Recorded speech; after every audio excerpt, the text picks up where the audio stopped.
This meeting is being recorded. Welcome, everyone, to the next episode of What's Your M.E.S.S? Mental, Emotional, Social Status of Life. I'm your host, Tracey D. Armstrong, and today we have another amazing guest here to share their story and their experiences that have shaped their lives. So, just a reminder, this podcast is not just about the stories, but it's about the triumphs and the resilience and the strength that these guests have shown in order to overcome their M.E.S.S. So let's introduce our guests today. We have, go ahead and tell everyone who you are. Thank you, Tracey. I'm Sarah Dawkins and I'm a holistic health coach. And previously, I was a registered nurse for 20 years. Wow, 20 years as a registered nurse. You look good. You look really good. Thank you. You look good. And so that's where you said holistic coach, right? Yes. And so I know that that hasn't been your status of life all this time. So can you tell everyone a little bit about your story and some of the things that you've overcome? Absolutely. So I was raised in the medical model. My mum was a nurse, and I liked the idea of what she did and helping people in their vulnerable times. So I always wanted to be a registered nurse to help people like she did, but in different situations. So I applied to be a nurse, and I was turned back at my first application because I didn't have the qualifications necessary because I hated school. Absolutely hated school. I got a good brain, could do everything, but couldn't be bothered because there was no incentive. So I had to then go to college and do some qualifications to be able to go and train as a nurse. So that was my first overcoming. But because I wanted to be a nurse so badly, I thought, well, this is what I've got to do. So I just went ahead and did it because there was no other way around it. So I qualified in 2001, and we've decided to go and live and work in America after qualifying in the UK. So I did the NCLEX test and passed it, and we moved to America forever, selling everything. That forever lasted just shy of 2 years. It wasn't quite what we thought it would be because it's so different nursing over It's there to the very UK. different. So that was another mess I got myself into. But actually we saw, there was a lot of opportunities and we did a lot of things, and we just moved back to the UK. So there was no failure there. We just saw it that, well, we've done it, we've tried it, we've had lots of experiences, and we've moved back to the familiar essentially. Um, but whilst I was out in America, one of my colleagues questioned something I was doing with pharmaceuticals at home. And I'm like, why would she question me? She's a nurse. We treat with pharmaceuticals. It's what we do. It's our role. So anyway, me being me, I went away and started doing some research and started looking into what our body can do, what we're capable of, stepping outside medications. And so many doors opened up. So I started tweaking my lifestyle and my food choices, and I started healing, and I healed acid reflux, eczema and psoriasis within the first month. Totally healed it, didn't need to take any more medicines. And I kept on this healing journey and went on to heal chronic pain and candida. But I was still a nurse, and I was having this conflict now that I'm at work, following doctor's orders, giving out this medication. And at home, I am just not touching the medication at all. I'm just going, how can I heal myself? What else can I do? And I ended up in 2010 to 13 spiraling into a deep, dark depression. And I became suicidal. And I just, when you're depressed, your frontal lobe shuts down, and it's difficult to think logically and rationally because you're so shut down. And so the doctor wanted to medicate me, obviously, but I didn't want that because I knew deep inside me that I could heal, But because I couldn't think properly, logically, and rationally, I didn't know what I was going to do. So I had to walk the dogs anyway. Twice a day, I was outside walking the dogs. And a very good friend of mine came and picked me up every Wednesday and took me to the gym. So I was doing some exercise. Wednesday was my day for drinking water because I was at the gym. Outside of that, I just didn't drink water. I just wasn't raised on it. Um, so slowly but surely, the suicidal thoughts fell away and the depression started to lighten, and I was more able to think clearly. I was wondering, what can I do for myself? And I realized looking back on it now, I'd actually started practicing gratitude and being mindful while I was out walking with the dogs. Suddenly it's like, oh, there's a world outside of me. It's not just me inside me being dark and not really thinking. Suddenly now I'm thinking and looking and seeing and taking it all in.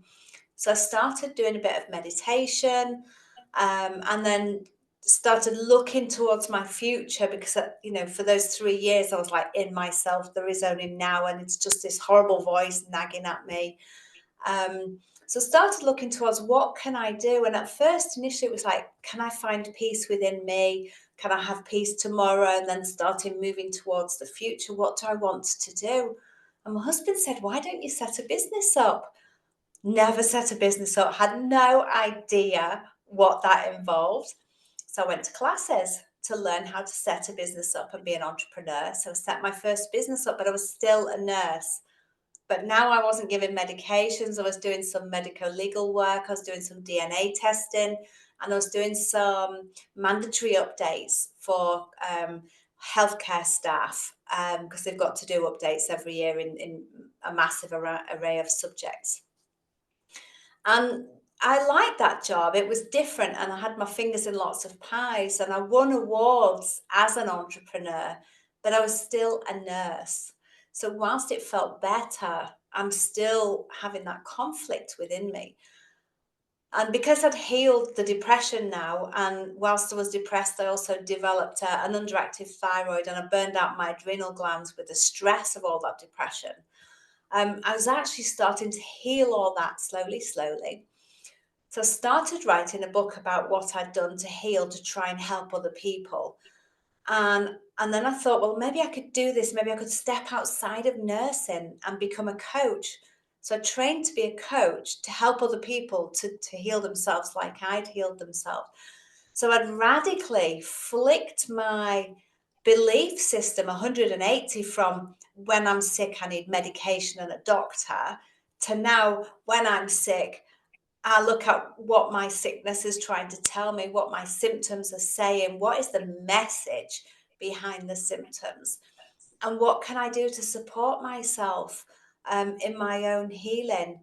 And a year into being a coach, no, sorry, 2 years into being a coach, I actually managed to surrender my nursing license and give that up. And I thought I was going to be a nurse forever, literally, sort of never retire, just work forever, because that's all I ever wanted to be.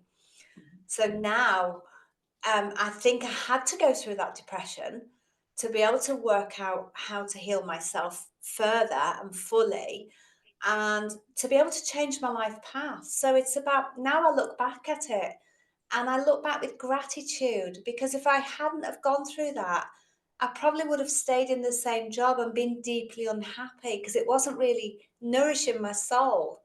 So now I'm grateful that I went through that. Although it was awful, I wouldn't wish it on anybody. But a lot of people out there know what depression feels like, and it's truly horrible. But now I've done that and I've come out the other side, and I see it as a nudge from the universe, if you like, that actually I needed to be on a different life path. I needed the skills and knowledge I gained from doing the nursing. I Mhm. needed to go to America to meet that lady to change my beliefs about natural healing. I needed to Mhm. go through the depression to change my life path. So Mhm. they're all messages. There's messages in everything if we only stop and look. Yes, that if you only stop and look. And you just touched on a lot of different situations that I know the audience may be going through. Um, I want to go back and talk about a couple of them Sure. because one thing I noticed that you said, as far as being the nurse, and like you had the conflict because you realized that, okay, I'm a nurse, this is what I've been doing, I'm giving out medicine, even though I know that there's Yeah. another way, there's a different way, and I can't even imagine the conflict, mentally, because I'm thinking about, I'm going back to the mental aspect of that Yeah. right there. Mentally, that had to have been challenging. Could you talk a little bit about how the conflict of being a nurse and knowing there's a different way? How did that affect you? Massively conflicted, massively, because as a nurse, I have to uphold the standards of my registration. So as a nurse, I know I'm not allowed to talk to the service users about what I'm doing at home, and how I'm healing myself. I have to follow what the doctor tells me to do and give the medicines that the doctor gives me to give. But in my heart of hearts, I'm going, "Oh, but there's such another way." And you're not even able to say the other way. You have to professionally keep that in. And so you kind of almost said like emotionally. So let me, I have another question Sure. because you said you went into the depression, but I'm wondering, was it something particular that caused you to go into the depression? Because to me, that's the emotional result Yeah. of situations. Of the conflict. So that was from the Yeah. okay. So tell us about that emotionally. How did it affect you? Because you're now in the depressed state because of the conflict. Yes. Yeah. Because I couldn't. I wanted to be a nurse all my life. That's why I went to school and did the training and did the nursing exams to be a nurse. That's what I always wanted to do. So now I'm healing myself outside of the medical model. So there's a massive conflict going on there. And now I'm not allowed to speak about it in work because I have to follow the doctor's orders. So I know what we can do. I know what I'm doing. I know what we're capable of, but I'm not allowed to talk about it. And the thought that now I'm thinking, is nursing really for me now? Because this was before I decided to be a coach, before the depression hit. What am I going to, how, I've always wanted to be a nurse. Now what? Because it's now causing me conflict. So it was mental and emotional really badly. Like it's such a battle going on in my head between this is the job I wanted forever for life, and now I don't want to be giving people pills. I want to help themselves, to heal themselves, to tap into, find the message underneath the symptoms. And mentally and emotionally, it was a massive battle. Right. I can imagine that because ultimately you wanted to be a nurse, but ultimately you really wanted to help people. Yes. And Yes. that is tough, especially when your hands are tied as far as not being able to help fully. Now, I'm going to ask you about the social aspect because with that, socially, did I'm sure that socially you were affected when it came to, you're in the state of depression. Are Yeah. you socializing with people? Are you pushing No. people away? Right. Talk about that for a little bit. Yeah. So I went in. My personality type goes, I'm normally out there, extroverted, happy. So when I'm in a bad place, I go inwards. Whereas people who are introvert, when they get into a really bad place, they go outwards. So I went in, and my mum would ring me every day, and some days I wouldn't even pick the phone up. Um, none, do you know? No, sorry, two of all of the people I worked with in that hospital, only two people contacted me, and only once.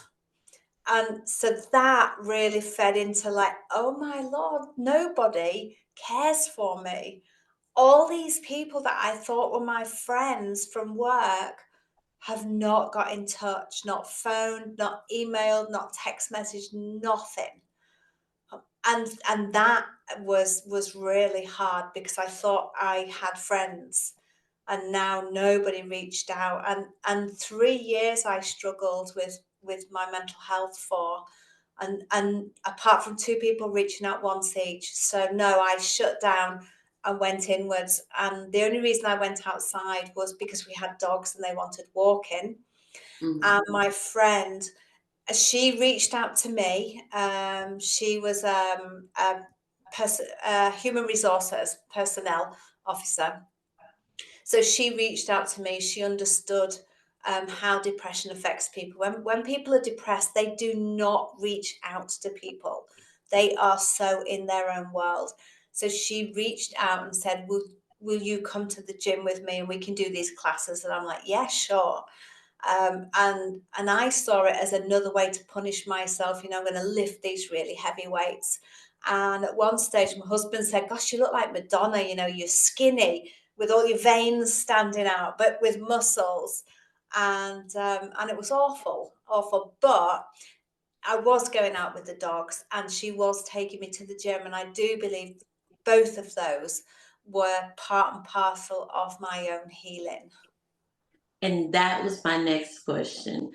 After going through all of that, and like you said earlier, pretty much everything happened for a purpose. Yes. And it got you to, like you said, you probably would have never left nursing if you had not gone through it. But let's tell everyone, how did the walking the dogs, how did the going, because you said that helped you come out of it. How Yes. did that help you?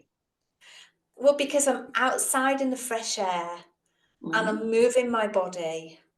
And at first, when I really was sliding downwards, I would just put my head down and not really look around at anything and just watch the footpath and walk the dogs on the footpath. And I knew the route, not really making eye contact with anybody because I didn't want to speak to anybody. I was so inside myself. It was just like on autopilot, walk the dogs twice a day. Um, but it was one day, I literally it was like I was a different person. Suddenly, I looked up out of Mhm. out of the darkness inside me. I kind of looked outside. I don't know what happened. I don't know why, but it's like, oh, it's spring, and the trees are in bud, and there's leaves growing, and there's spring flowers on the ground, and I can hear the stream alongside the footpath. And suddenly I started noticing the outside world, and looking back, that's when I started being mindful and practicing gratitude, because now I realize there's a world outside of me. I'm starting to take notice of it and be really in that moment whilst I was walking those dogs. Yes, being in that moment, Yeah, picking your head up and realizing there's another world out here that I'm not living in, I'm not experiencing. And yeah. so that helps you come through that. Now, what would you say to someone who may be going through that particular experience of life right now? What advice would you give them? Do you know, I heard some advice after I'd healed that depression. I was doing a lot of research on healing ourselves. And what I read one day was quite shocking. But when I digested it, I realized it's so simple and it's so doable that we all have a choice. And at that time, I did not realize, hand on heart, that I could choose a different emotion. I had that choice. And I look back, I'm like, how simple is that? I feel depressed. My mood is low. I don't want to eat. I don't want to interact with people. This is how I'm feeling. But I could have mentally gone, I choose to be happy. I choose to see the world through laughter goggles, happy goggles, whatever you want to call them. But we always have a choice.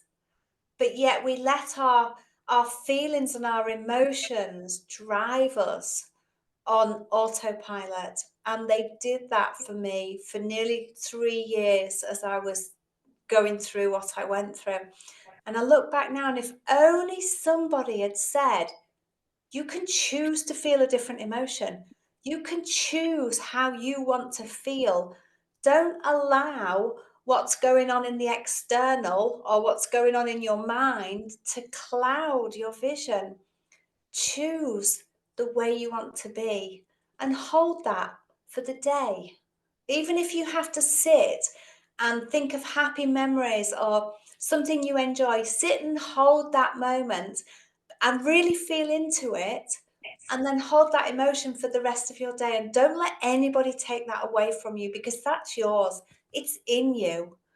And if somebody had told me that, I wouldn't have gone through 3 years of hell. And isn't that so simple? Yes, we can choose. That's good. Because if you said, oh, we can choose the emotion that we want to feel, Yes. and you choose based on what you want, not necessarily how you feel. Yes. That's really good. Now, I do want to ask you this. I want to ask if someone wants to connect with you, because, like you say, you have all this knowledge and all this information, especially about how to heal yourself without all the medicine. I know I'm really interested in this. How can someone get your book or stay connected with you? Oh, thank you, Tracy. If you go to my website, Sarah Dawkins, SarahDawkins.com, there are links to my book on Amazon worldwide in English, Spanish, Dutch, and French languages. There's links to my podcast, Heal Yourself with Sarah Dawkins. There's links to my course, Heal Yourself at Home. And all my links to my socials are on there and my email. So go to my website, and hopefully everything you need to find me, to get my book or my course is all available. If not, email me. Yes, well, everyone that's watching and viewing, I will have her links and her website and everything available at the end of the episode. So make sure you stay tuned and keep watching all the way to the end. I'll have all of her information available for you to stay connected. And so, as we start to wrap up, like the words you've already given, there were some amazing words, some amazing nuggets, some great things for people to do. What would be your last words for the audience today? Um, your life is your own. If you're not happy where you are now, choose how you would like your life to be, and do what you can when you can. Be kind to yourself, be gentle with yourself, and give yourself grace, because sometimes there's the ability to take a leap of faith and grow your wings on the way down, but sometimes it's a tiny baby step or a stumble, which is still a forwards movement. Just keep moving forwards in baby steps towards what you want to do or be or have in life. Hold that vision and keep seeing it and keep moving towards it. But do not judge yourself on other people, because we're all different. And social media is totally fake. Those people that you're seeing quite often are generated by AI, or they're not living that dream life that it looks like they're living. Only look back to see how far you've come and use that as your yardstick. Do not compare yourself to others. Compare yourself to where you've come from, to where you are now, and keep that vision of where you're going to. Yes, I totally agree. And you said even when you stumble, you're still moving forward. Yes, you And are. I'm gonna wrap it up on that one. So as we wrap up another episode, another amazing episode of What's Your Mess, I want to leave you all with this powerful quote. If you want to stay sad, keep thinking about the past. But if you want to be anxious and worried, keep thinking about the future. But if you want to be happy, focus on the present day and be grateful for what you have. This is Tracey D. Armstrong and Sarah Dawkins with What's Your Mess? Have a good one, y'all. Thank you.